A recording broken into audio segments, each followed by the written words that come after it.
Los Miserables. Tomo 1. Fantine. Libro octavo. Reacción. Capítulo 3. Javert contento. He aquí lo que había sucedido. Acababan de dar las 12:30 de la noche, cuando el señor Madeleine salió de la sala de audiencia de Arras.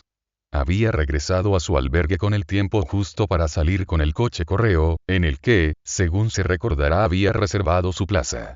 Un poco antes de las 6 de la mañana había llegado a Montreuil-sur-Mer, y su primer cuidado fue el de poner en el correo su carta al señor Laffitte y, después, entrar a la enfermería y ver a Fantine.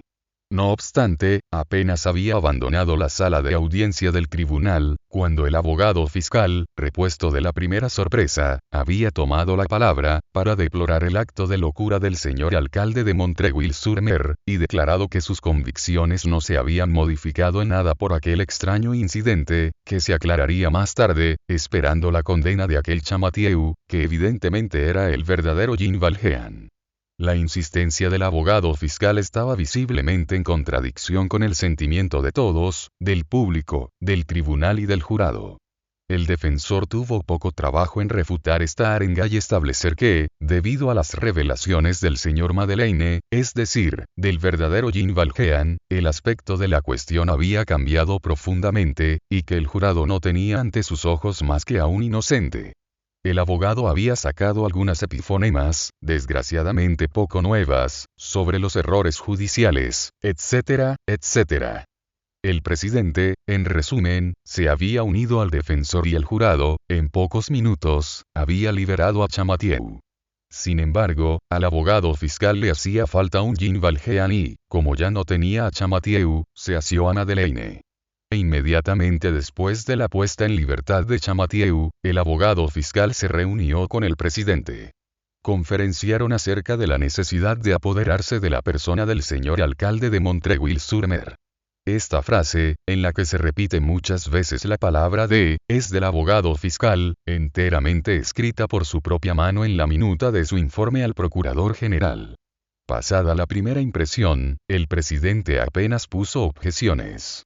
Era preciso que la justicia siguiera su curso.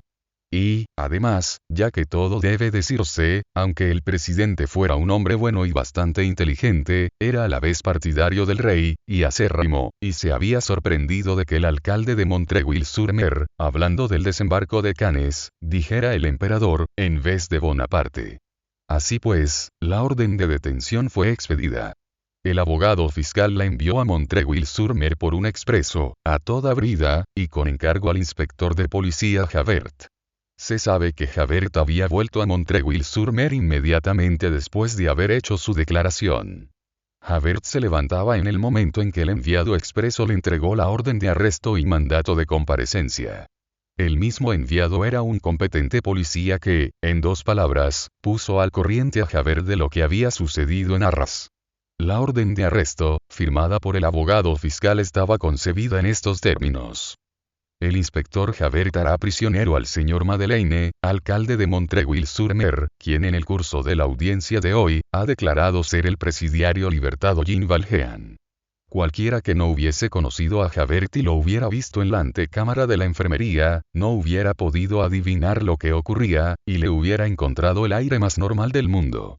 Estaba frío, tranquilo, grave, tenía sus cabellos grises perfectamente alisados sobre las sienes, y acababa de subir las escaleras con su lentitud habitual.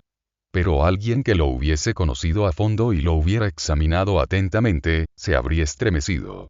La hebilla de su cuello de cuero, en lugar de estar sobre la nuca, estaba sobre su oreja izquierda. Esto revelaba una agitación inaudita. Javert era todo un carácter, y no permitía ninguna irregularidad en su deber ni en su uniforme. Metódico con los maleantes, rígido con los botones de su traje. Para que hubiera puesto mal la hebilla de su cuello, era preciso que existiera una de estas emociones que podrían llamarse temblores de tierra internos. Había llegado sencillamente, había requerido un caporal y 4 soldados del puesto más próximo, había dejado los soldados en el patio y se había hecho guiar, hasta la habitación de Fantine, por la portera que no desconfió, acostumbrada a ver gente armada preguntar por el señor alcalde. Una vez llegado a la habitación de Fantine, Javert hizo girar la llave, empujó la puerta con una suavidad de enfermo o de polizonte, y entró. Hablando con propiedad, no entró. Permaneció en pie en la puerta entreabierta, el sombrero sobre la cabeza, la mano izquierda en su redingote cerrado hasta el mentón. En el pliegue del codo se podía ver la empuñadura de plomo de su enorme bastón, que desaparecía detrás del suyo. Permaneció así cerca de un minuto, sin que nadie se apercibiera de su presencia. De repente, Fantine levantó los ojos, lo vio, e hizo volverse al señor Madeleine. En el instante en que la mirada de Madeleine se encontró con la de Javert, sin moverse, sin cambiar de postura, sin acercarse, parecía espantoso. Ningún sentimiento humano logra ser tan horrible como la alegría. Fue el rostro de un demonio que vuelve a encontrar a su condenado. La certeza de tener por fin a Jean Valjean, hizo aparecer en su fisonomía todo lo que contenía su alma. El fondo removido subió a la superficie. La humillación de haber perdido un poco la pista y de haber desperdiciado algunos minutos con aquel Champmathieu, se borraba bajo el orgullo de haber adivinado, también al principio, y de haber además tenido tanto tiempo un instinto exacto. La alegría de Javert estalló con su actitud soberana. La deformidad del triunfo se abría en su frente estrecha. Fue todo el despliegue de horror que puede dar un rostro satisfecho. Javert en aquellos momentos, se encontraba en la gloria. Sin que se diera exacta cuenta, pero no obstante con una intuición confusa de su necesidad y de su éxito, personificaba él, Javert, la justicia, la luz y la verdad en su función celeste del aplastamiento del mal. Tenía detrás suyo y a su alrededor, a una profundidad infinita, la autoridad, la razón, la cosa juzgada, la conciencia legal, la vindicta pública, todas las estrellas. Él protegía el orden, él hacía salir el rayo de la ley, él vengaba a la sociedad. Había en su victoria un resto de desafío y de combate. En pie, altivo, resplandeciente, ostentaba en pleno azul la bestialidad sobrehumana de un arcángel feroz. La sombra temible de la acción que ejecutaba hacía visible, en su puño crispado, el imaginario flamear de la espada social. Feliz, e indignado, tenía bajo sus pies, el crimen, el vicio, la rebelión, la perdición, el infierno. Él resplandecía, exterminaba, sonreía y tenía una incontestable grandeza en aquel monstruoso San Miguel. Javert, aún terrible, no tenía nada de innoble. La probidad, la sinceridad, el candor, la convicción, la idea del deber, son cosas que, al errar, pueden ser horribles, pero que, incluso horribles, siempre son grandes. Su majestuosidad, propia de la conciencia humana, persiste en el horror. Son virtudes que tienen vicio, el error. La despiadada alegría honrada de un fanático en plena atrocidad, conserva no se sabe qué brillo lúgubremente venerable.